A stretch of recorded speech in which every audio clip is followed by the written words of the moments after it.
you could offer him anything. You tell him you'll do anything for him to come back. Sherrie, what Just what that sort of girl.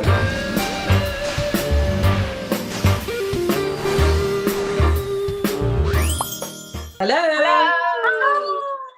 Hi. My baby mug again. My children, grandchildren. Oh, it's beautiful. Oh, gorgeous. Water today. Fabulous. Isn't that wonderful? I find that too much tea has a very nice effect on my digestive system. Oh. Say that I've Ow. gone straight actually for coffee. That's where I'm at. You are for coffee?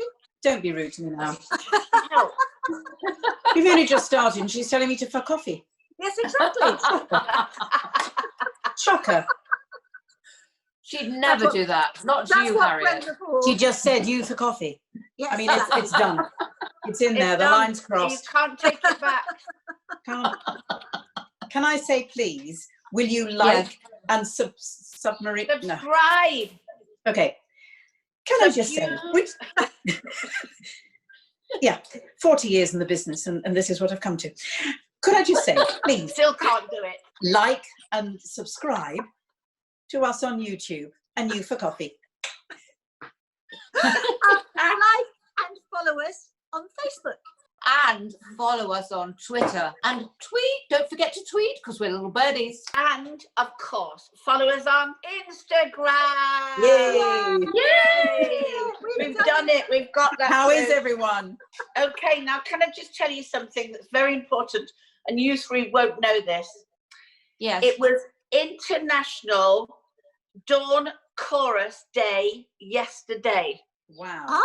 So it was all over the world. So everybody was out listening to birds, and apparently the birds are louder more than ever. I don't know if you hear this, but in the mornings, the birds are deafening. Now, I've always thought about that because I live out, and I've got trees around me. So, but they really have gone for it. It's so funny you should say that. Enormous. Yes. I went to visit my dad yesterday, and I'm in London, and I got out of my car, and all I could hear was birds. And I said to him, it's so extraordinary. And then I realized I can hear them. Obviously, it's a bigger thing because they're all mating and it's spring and all of that. But I realized I didn't listen to it. I don't listen.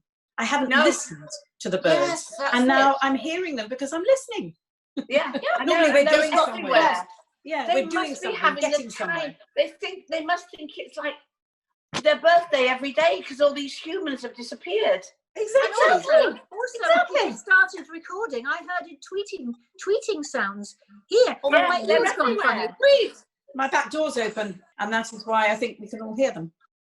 Absolutely right. And you know the other thing, I have to tell you, I did hear about the decibels going up with the birds, but the other amazing thing that I saw yesterday was a documentary talking about animals and birds with this wonderful guy in the States called Paul, I've written it down, Skolensky, right, young guy, who is actually an IT guy, but he's bought a plane just to rescue animals, and it's called Flying Fur.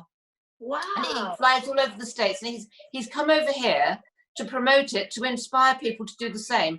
And everyone was really worried about him because he was flying into blizzards with this little plane to pick up dogs, and oh my God, it would have you in tears, this documentary.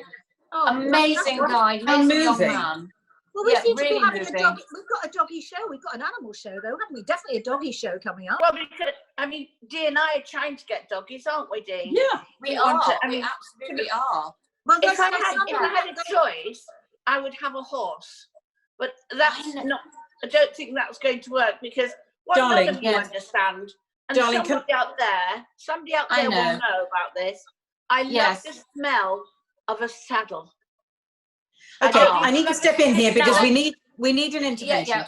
Two things. Absolutely. The smell of the saddle is something you need to take to your therapist, and the other thing, or to a group, and the other thing is if you had a horse, you know how much you have to pick up dog poo. Imagine picking up horse poo. That's what I'm saying. It's 2 hands and a wheelbarrow. Imagine but listen, Harriet, imagine it would all go on your garden. Sherrie, you need to get a small dog. Now, before we go any further, guys, can we have this conversation on maybe another time? Because we have got a very, very important person waiting to come on the show, and Right. he's called Marc Abrahams, who is sometimes known as the Funky Vet. Oh, The Funky Like Vet. I it. don't know why he's called that, actually. I have never asked him, but he's I'm sure there's a very good explanation. yes. So, Well, I'm sure Marc- he'll tell us. Yes, I'm sure he will. Absolutely. Is he here? Marc. Mark, are you Fly here? in. Here, Mark. Hi, Welcome to the Wonderbirds nest. Thanks Yes, for inviting Mark. me. Hi, everyone. Welcome. Lovely Thank to you. see you. It's so great to have you in our nest, in our Thanks for clutches, inviting actually. me into your nest. Now, Mark, first of all, I want to hear about why you're called the Funky Vet, and secondly, I want to hear really about this amazing thing that you've done, the campaign that you've actually succeeded in bringing forward called Lucy's Law. Tell me about Lucy's Law. So Lucy's Law is named after a Cavalier King Charles Spaniel called Lucy, who is an incredibly brave little dog who was actually rescued as a breeding dog from a puppy farm in Wales. Oh. And we were campaigning for a ban on third-party sales of puppies, which means that pet shops selling puppies, dealers selling puppies, people meeting you in pubs or motorway service stations as these middlemen. And if you remove the third-party element, which was always legal, it means that everyone has to go direct to the breeder or to rescue shelter. So Right. it means Yeah. accountability, it means transparency for the buyer, and it means that we start ending puppy farming, which kind of depends on keeping the mums hidden using these third-party sellers. So Lucy's Law, we called the campaign after Lucy because she was sort of representing all the victims of the third-party puppy trade, really, and she sadly passed away in 2016. We named the campaign after her in 2017, and the law is now passed and it's enforceable in England. So it's now illegal to sell a puppy without seeing it with its mum in the place it was born, which means every breeder is now accountable and transparent, and everyone can now see the mum, which was always the issue beforehand. How wonderful. Thank you so Fantastic. much. That is so important. Mark, Marvellous. many years ago, in 1984, actually, I bought a puppy from a pet shop in Richmond, and he actually arrived on a train from Wales, so he must have been from a puppy farm. Absolutely, without a doubt. So no responsible breeder would ever sell a puppy without meeting the new owners and you know, showing the mum and the interaction with the mum and the littermates. So this actually closes down that opportunity for puppies to be sold without their mum. So no more puppies in pet shops, and it applies to kittens too. And I must say, you know, it was a grassroots campaign which I had the pleasure of leading, but it was a real people power campaign because we had celebrities like Sherrie, you know, signing and sharing petitions. We had the dog show that you've obviously went to in Primrose Hill. So it was a real sort of ambush, if you like, of every political tool in the box actually making it happen. And when I grew up, I had no idea about politics or law. I was a nerdy science geek. And I kind of made it up as I went along. And to be honest with you, from starting the campaign till it passing into legislation being enforceable was 10 years and 11 months. Amazing. Oh, God. Wonderful. Yeah, we're very pleased. We have seen a massive surge in people buying puppies during the lockdown because Really? because they Wow. wanted companions. Which is exactly what the girls are going to do, which is amazing. They are. Yeah. It's good if they're fostered rescue dogs, but the problem with the puppies is because of social distancing, they are likely to become or possibly going to become fearful of strangers because they haven't been socialized effectively. Yes. The other downside of this whole lockdown in terms of animal welfare is separation anxiety, because as soon as these as soon as everyone goes to work again and they have and these dogs which have been having the most amazing time with their owners around 24/7, soon as owners start going back to work, obviously if they're not working from home, you've got the situation and a very, very real prospect of separation anxiety, which is a horrific disease for the dog, obviously, but very, very difficult to treat once it's set in. Really? Please, if you have a dog and you do work away from home, start planning spending more time away from your dog in your house, putting barriers up, either baby gates or in a different room, and start your dog getting used to you not being around, because if they get separation anxiety, they are going to be barking, howling, soiling, chewing doors. You know, this is like a panic attack. It's something that has to be very well managed along with it, and that's buying a puppy. A rescue dog has a different dynamic, you said, but it's the puppies. Yeah, absolutely. I mean, there's so many different kinds of rescue dog. Yeah. One thing I wanted to highlight, things are very different nowadays. I mean, in the olden days, it was because dogs bit or they pooed and peed everywhere. Now dogs are put in rescue because of allergies and because people run out of money or they go into temporary accommodation. Yeah. Or, you know, obviously owners die. So that the reasons seem different now for abandonment, which means it's great for us because I like the phrase plug-in pets. They're ready to go as pets. They're toilet trained, they're chipped, they're vaccinated, they're neutered, and they're a lot cheaper than puppies, you know. So I always recommend not just rescue dogs, but also a lot of people don't realise that puppies could be found in rescue as well. Wow. So it's not just older dogs, and it's not just, you know, dogs with problems. That was many, many years ago. Now it's puppies, it's healthy dogs, it's dogs that are literally ready to be family pets and loved. Well, I know that Sherrie and Dee would love one at the moment. Is there a place, Mark, that we can go to get them? Because all the other places that people have tried, they've said that they can't give them. That there's no rescue dogs being allowed to be rescued at the moment. It's about the delivery, isn't it? Yeah. One of the main reasons is they can't really do an effective home visit. Some are doing virtual ones. People holding their phone and going around their house, but to be honest with you, give it a few weeks. You've got my email address. I will be more than happy to help. Okay, we'll do that then. We'll come to you. Mark, can I ask you a question? I wanted to know what moved you and compelled you to become a vet. Not only to do that, as you said, to campaign for something that's changing for every animal in this country, that's a puppy farm. What has propelled you into this job?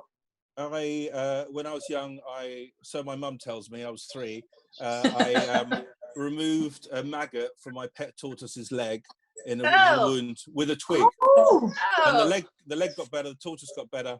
And from then on, I just wanted to be a vet. I actually didn't even know what a vet was back then. I actually only wanted to help animals. And then I discovered that the best way of doing that was to be a vet. So that was why I was nerdy and geeky and science-based. And all I wanted to do was to be a vet, and I didn't have any human friends. I just hung out with caterpillars and butterflies and drew them. And Mark, what pets do you have now? I haven't got the lifestyle for a pet, unfortunately. When I'm out of lockdown, I'm backwards and forwards to London. I live in Brighton. Yeah. When things settle down a bit, which they hopefully should do now, I'm definitely going to get a rescue dog. Hopefully, maybe a rescue greyhound or a sight hound of some kind. Yeah. You've actually written a book called Lucy's Law, haven't you? Is that out now? Yeah. So the campaign was a grassroots campaign, as I mentioned, and it involved using all the tools that are out there. So if no one's ever done a campaign or thought about campaigning, you know, there's the e-petitions classically, or you can arrange a rally or a dog show to raise awareness or meet MPs. So there was that aspect that I wanted to put down and hopefully inspire people to change laws or even raise awareness or both. But also the story of me growing up as a nerdy kid, the most unlikeliest person to ever change a law or even, you know, talk to another human being. Plus how little Lucy, who grew up in a puppy farm, being exploited litter after litter, you know, twice a year, being forced to mate, and then was rescued because she was infertile and could have been killed. So she had to then learn to be a dog. So it was the combination of a dog learning to be a dog and a human learning to interact with other humans, how our paths crossed, and the rest is literally history. And I thought it's an interesting story. There's lots of celebrities in there. Obviously Ricky Gervais and Peter Egan and Paul O'Grady and Rachel Riley and Brian May. Everyone has played a part in this campaign, plus the parliamentary stuff, plus all the obstacles. I mean, you know, it didn't take 11 years for no reason. We had wall after wall after wall put in front of us for all sorts of different reasons, from some of the most unlikeliest organizations as well. So it kind of explains the whole journey, and hopefully really I'd love to inspire other people to campaign for the most vulnerable. It doesn't even have to be animals. So this is it. It's called Lucy's Law, the story of a little dog that changed the world. And that's little Lucy. How wonderful. Thank you. Mark, it's so fabulous to have you on the show. Thank you so much for coming into our nest. Thank you for coming to see us, Mark. I have really enjoyed my time in your nest. An absolute inspiration. Thanks a lot, and thanks for all your support. Bye. Bye-bye. What an inspirational man. Oh, what a fabulous, incredible guy. Brilliant. An inspiration. Really, Really. was. I mean, he is. So moving. You know, Really is. little Cavalier King Charles having all those puppies. I mean, I've delivered two litters of puppies, and it's a real hard work. But you can imagine, you know, I would never let my dog. Can you imagine one after another after another? No. Them just having one litter so each is cool. nearly. It was so much on them, on their health, to have 2 litters a year and just be stuck in a little crate and have no life. Yeah. It must have been so hard, and it's so fantastic that can't happen anymore. Thank goodness for people like Mark. Yeah, I know. Thank you, Mark. goodness. Yes, so we must now campaign the little birds, the Wonderbirds. But on the other hand, at the moment, as we know, there is a lot of stuff going on in Coronation Street. And we have got somebody who's come in to give us all the inside information, and it's Stephen Murphy from Inside Soap magazine. Brilliant. The editor of Inside Soap. He knows everything. Everything. Steve, are you there? Welcome. Hi, Steve. Hi. What is going on in Coronation Street? I mean, we are all absolutely gripped. What's going to happen next? Can you give us any inkling? Very exciting, isn't it? I've just tonight is brilliant because we've got, you know, the whole question is now, is anyone going to believe poor Yasmin? You know, frankly, after Friday, I think the whole country would have stabbed him with that bottle. Yeah. I mean, we'd all have done it. So we all know that but he's played it so cleverly that the whole of this week is, will anyone actually believe her? A couple of people have got suspicions. I think Eileen saw something a bit suspicious on Friday, and, you know, Kathy, her friend's been a bit kind of off. So I think that people know, but the sheer horror of it, is that going to, you know, is anyone going to listen to her? That's what we're But Stephen, what about the CCTV cameras? Well, that's the other thing. Are they going to find those? Because that's quite good evidence that he's been controlling her. But it's been a really sort of gripping story, because they're now showing less episodes at the moment. There's half as many as there normally is in a week. Oh, yes. I think it's gone quite slowly, which I actually think really worked for this story, because it's really kind of built up intensity through it. It's terrifying. I mean, I can hardly watch it though, Stephen. I have to watch it like sort of like that, because it really is the most frightening thing. And I do hope he gets his comeuppance, because I think, you know, the situation of the world right now, people want to see that happen. Yeah. That, you know, she isn't bunged in a jail somewhere, and we have the Weatherfield one, and, you know, let's release her. That would be just awful. The soaps generally tend to be very moral in the end. They always talk about the soap gods. You're always found out by the soap gods in the end, but it can take a little while to be found out by the soap gods. Yeah, I suppose. But, I think Harriet's point is right. This is a really sort of important story, especially at the moment, when Exactly. people are trapped. You know, many of them with partners, you know, who behave in that way. So it's quite uncomfortable viewing for that reason as well. It's terrifying to watch. What do you think? Now that these episodes are going on, they might run out of episodes soon. Do you know how long this is they can carry on going? Well, I mean, they've got a little bit in the bag yet, because they've half the time, the number they show in a week, and as we know, they film quite far in advance. But it may come to a point where they run out. I imagine they've got some things planned. That there's a whole, I think you have to remember soaps there's a whole wealth of history of soaps. Yeah. I think it's really nice for a few weeks maybe to go back and watch some stuff. I don't know what anyone has planned, but, you know, that seems like the obvious thing, is just to go back and... Bill Roach was on an interview the other day, and somebody said to him, what are they going to do? And he went, well, they've got 60 years worth of Coronation Street shows. Which is true, isn't it? Can I ask you? Yes. Kevin Ligo suggested that older actors, anyone over 70, is not going to be possibly going back, which causes a lot of confusion, because a lot of people have said that's ageist. How can you do scenes with only 2 people in? And there's a lot of conflict, I think, going on there, isn't there? I think it depends. It'll be to do with how we come out of the lockdown. We may come out of the lockdown for a while where those over 70, those considered vulnerable, are still under certain rules. Of course. And some of us are. So there's that. I think you're right. You know, just scenes with 2 people or 3 people may be a bit odd. Neighbours in Australia have restarted production. Oh, because Wow. the lockdown was never as bad in Australia, and that, you know, they're quite a Yeah. big country, Australia. You can get a bit more spread out, I think. Yeah.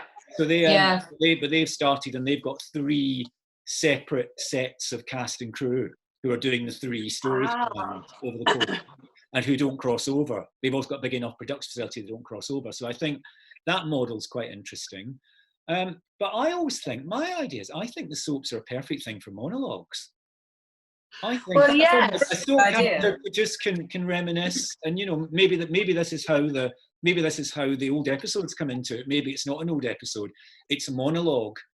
Very Yeah. clever. But do you remember, Gail. Stephen? Stephen, do you remember when Curly and Raquel did our whole Yeah. the 2 of them? That's Yeah. right. And I remember that, Remember and that. I'm not sure if they made 2 of those, and it worked beautifully. Yeah. So they could. I think there's some interesting stuff they could do. I mean, I certainly think until we come completely out of this, they probably won't be able to do it exactly as it is at the moment. But No. I think there's ways Yeah. to do it. So many people are doing things from their own homes. There are girls doing whole shows now, all from their own homes. Dun Yeah. Breeden is one of them. Yeah. And also, Cameron McIntosh said perhaps theatres won't come back either until 2021. Yes, So possibly. So none of us know. It's such a sort of evolving, sort of bizarre Yeah. time, and there is Yeah. no one way to do anything. And I think also they're doing another series of Talking Heads, aren't they? I think Nick Heitner's directing that, and all those amazing actresses are doing that. So it's got to evolve and actually change. Maybe it'll change everything a little bit. It could change everything forever, but I do think I think because they're such familiar faces, I actually think it's quite important to have those. I think it's quite comforting for people to have those faces on television. So I think if it is slightly different for a while and it's done differently, and maybe it's smaller stories and smaller situations, I think people just like to see those people because they're like family. You've grown up with them. Exactly. And I think there's a certain comfort just in having those faces on a screen. And also, you can't really have Coronation Street without Bill Roach and Sue Nichols and Barbara Knox and, you know, Malcolm Hebden, all those actors of that age group. You can't really, as you've just said, they're the familiar faces that we've grown up with for 60 years. Exactly. Absolutely. And Stephen, do you think the Wonderbirds, do you think we could develop a soap, just the 4 of us? I think we could. I certainly know you all have very rich histories, let's just say. So Yes, I think there's a lot there to name. Can I ask you a quick What I'm question? thinking. Can I ask you a quick question? How do you divide your time? Because you have to see everything, presumably. Yes. That must be, you must do all-nighters. You must Well, sit non-stop watching. I will tell you what the one lovely thing about, not lovely in a way, but one quite fun thing about this lockdown, the slowdown in soaps, means that I can actually keep up a lot easier with them a week rather than 6 a week or whatever. But yeah, you just slot them in when you can. I mean, the great thing we all know is that an episode of an ITV soap, like an Emmerdale or Coronation Street, is 22 minutes. I know that, so I know exactly when. If you take all the hours, I know when I can fit them in. So you know You're that amazing. You can get 2 in at lunch. You can get 2 in. You end up writing about them all day and then sit and watch them again in the evening. And there comes a point about 9 o'clock. Yeah, there comes a point about 9 o'clock where I go, I just need something different. I've got to watch something different now. So can I suggest, you've been in soap lockdown for many years? Yes, I have. I really have. There you go. Thank you so much. Will you come back and see us soon? Of course I will, anytime. Steve, we'd like to do something like a sort of a regular sort of once a month soap update or something like that. I'd love to. Absolutely. That'd be great. You know, Thank I'm always you. here at the minute, so it's fine. I'm always Yeah, here. amazing. Always Stephen. We'd love to have you back, Steve, because you're so much fun to have around. Thank you so much. Thank you, girl. Thank you. Thank you, Stephen. Thank you. Bye. Bye. Thanks for coming in. So exciting. That was It great. is so exciting. Yes, he will come back. He will come back and tell us more gossip, I'm Brilliant. Yeah, but I hope so. think rather than a month's time, I think we need him probably next week because of all the stuff that's going to happen this week. Yes. We need those secrets. Yes. I'll call him. 100%. I hope so. Okay. I'll Let's call say. him on Great. the Wonderbird's phone. Yes. Good. Please Debbie, do. you could offer him anything. You tell him you'll do anything for him to come back.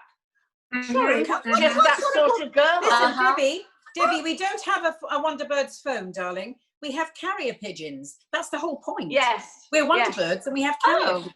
We don't I need a didn't know phone. that. Yes. Not carrier one, pigeons. not like the bat phone. We haven't. No, got darling. Carrier pigeons, that's the point. Right, who's coming Wednesday, girls? Oh, exciting. We have Lavoie dropping in and yes, to help us with Dee's facial hair issue. Oh. All go in, Yeah, mate. I know. All go in. And she's going to tell us how to cover up facial hair. Not that any of us have the problem Dee has. Only but, Dee. and she may even sing us a little song. I'm exclusive, darling. Exclusive. Exclusively hairy, I know. And just please don't stand up when Lavoie comes. And try not to. And she, as I said, she may sing us a little song. Oh, Oh. And we've got well, what today has been a brilliant show. I've absolutely loved every minute of it. Oh, I have It's too. perfect. Dogs It's and so fabulous. who could want anything more? I can't Yes. wait. Can't wait. All Can't right, wait. guys. Have a First, good All night. right, see you Wednesday, see you on girls. Wednesday. See you Wednesday, Okay. darlings.